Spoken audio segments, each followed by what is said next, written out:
Excuse me, unnecessary মানে কি বলবো এক্সকিউজ মি, হোয়াট হোয়াট? আপনি আমাকে টাচ করলেন কেন? সুন্দরী মেয়ে দেখলে হোশ থাকে না তাই না? পিছে পিছে ফলো করতে চলে আসছেন। অ্যাকচুয়ালি আপনার phone number, how dare you! আপনি আমার ফোন নাম্বার চাচ্ছেন? আপনাকে কিভাবে সাইজ করতে হয় আমি খুব ভালো মতো জানি। আরে কি এটা আপনার জন্য একদম পারফেক্ট পানিশমেন্ট। আপনার ফোন বাজছে। আমি জানি, সেটা আপনার বলতে হবে না। এক্সকিউজ মি, আমার ওই যে আপনার ফোন, যেটা আপনি মাত্র ছুঁড়ে ফেলে দিলেন, দ্যাট ওয়াজ ইওর ফোন। আপনি ফোনটা গাড়িতে ফেলে এসেছিলেন, আমি ফেরত দিতে চেয়েছিলাম, এন্ড দ্যাটস ইট। হোয়াট? ওয়া না করে দেখেন কি করবেন। আবার না, জবকার হচ্ছে জানো, চেয়ারম্যান স্যারের পরিচিত, নাম সারা কবির। যাদের নিজেদের কোনো যোগ্যতা নেই তারাই কেবল লবিং এ জব দেয়। চল। এক্সকিউজ মি, আপনি ভেতরে যেতে পারেন।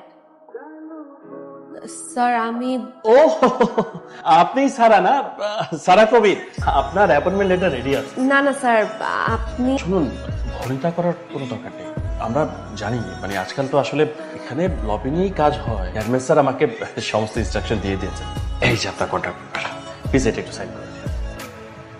কিন্তু স্যার কোনো কিন্তু, আপনি আগামীকাল থেকে জয়েন করছেন, that is fine. What?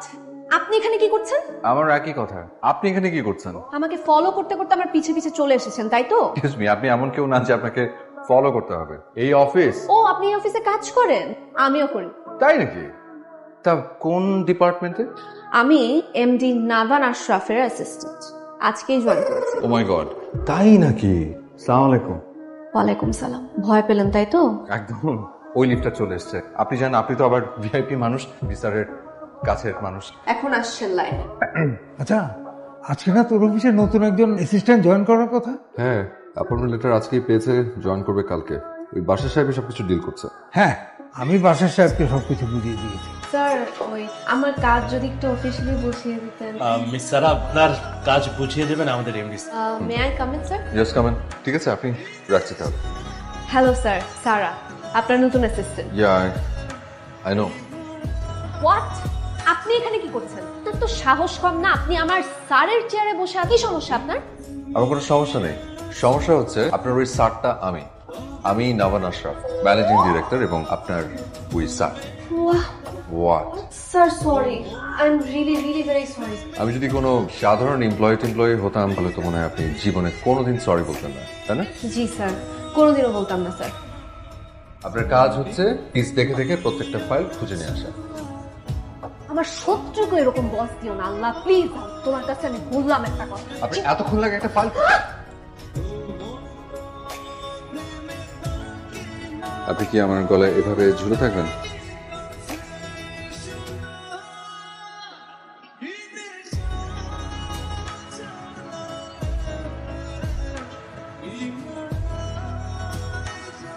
Hello sir. Hello. আপনাকে সুন্দর লাগছে, অনেক ডিফারেন্ট, ইনোসেন্ট, অ্যাট্রাকটিভ। না মানে কাউকে যদি কখনো সুন্দর লাগে, ভালো লাগে, মানে ভালো দেখায়, তাহলে অবশ্যই তার প্রশংসা করতে হয়, তাকে বলতে হয়, তাহলে সামনের মানুষটা খুশি হয়। Looking good. আঙ্কেলের ফোন। হ্যাঁ আঙ্কেল, আসসালামু আলাইকুম। ওয়ালাইকুম সালাম। তোমার অফিস কেমন চলছে সেটা বলো। আঙ্কেল আসলে আপনার অফিসে গিয়েছিলাম ঠিকই, কিন্তু জয়েন করিনি। কি বলছো তুমি? তাহলে সারা নামে যে মেয়েটা জয়েন করলো কে? জি আঙ্কেল। হ্যাঁ, আমি কিন্তু সারার সাথে কথা বলতে এসেছি। ও আচ্ছা, দাঁড়াও, বলছি আসছে। হ্যাঁ স্যার, আমার রুমে একটু আসবে। আসছে, এসো এসো এসো, দেখো কে এসছে। না স্যার, কি উনি? কি ব্যাপার, তুমি বাবাকে চিনতে পারছো না? না স্যার, আমি বাবাকে চিনতে পারোনি? তো আমাকে চিনবে না, তো রিয়েল সারা নয়। মানে? আমি যে সারাকে তো সেক্রেটারি হওয়ার জন্য পাঠাচ্ছিলাম, সে অফিসে এসেছিল, কিন্তু কথা হচ্ছে সেই জায়গায় এই মেয়ে কি করে ঢুকলো সেটাই আমার। সারা, বিশ্বাস করেন স্যার, এখানে আমার কোনো দোষ নেই।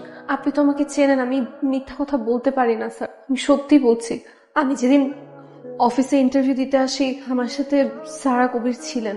কিন্তু লবিং নিয়ে কথা শোনার পর উনি ওনার ফাইল ছুঁড়ে মেরে অফিস থেকে বের হয়ে যান।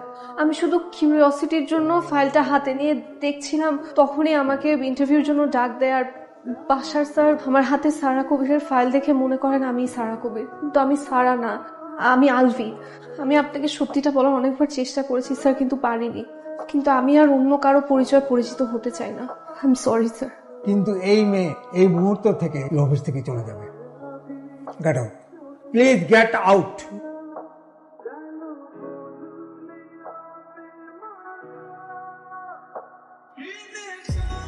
বাবা আমি একটা কথা বলছি। বল। তুমি খুব প্ল্যান করে কিন্তু আমাকে উত্তম বানিয়েছিলে, আর আরেকজনকে সুচিত্রা। তোমার প্ল্যান তো একদম ঠিকঠাক ছিল, কিন্তু তারপর হঠাৎ করে সারার জায়গায় সুচিত্রা হয়ে গেল আলভি নামের মেয়েটা। কারণ তোমার আমার সবার থেকে সব থেকে বড় প্ল্যানার হচ্ছেন আল্লাহ। আল্লাহ আলভিকে এই প্ল্যানটা সুচিত্রা বানিয়ে দিয়েছে। আমি কোনো কিছু বুঝতে চাই না, তোকে সারাকে বিয়ে করতে হবে। বাবা প্লিজ প্লিজ বাবা, আমি না লাইফে ফার্স্ট টাইম আমি ফলো করেছি কারোর উপর। Please try to understand. আমি কোনো কিছু শুনতে চাই না। প্লিজ বাবা। নো।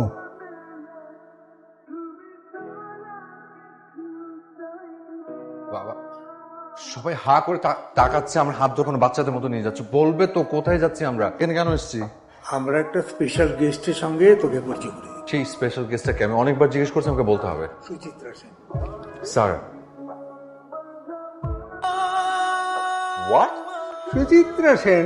বাবা তোমার সুচিত্রা সেন পাল্টে গেল যে? আরে উপরওয়ালা যদি সুচিত্রা সেনকে পাল্টে দেয়, আমার তো এখানে কিছু করার নেই। আর এই সুচিত্রা সেন আমাদেরকে আজকে ক্যান্ডেল লাইট ডিনার আমন্ত্রণ জানিয়েছে। বাবা আই লাভ ইউ। কথা আমাকে দাও, ওকে বল। আমি তোকে ভালোবাসি আলফি, তুই ভালোবাসি।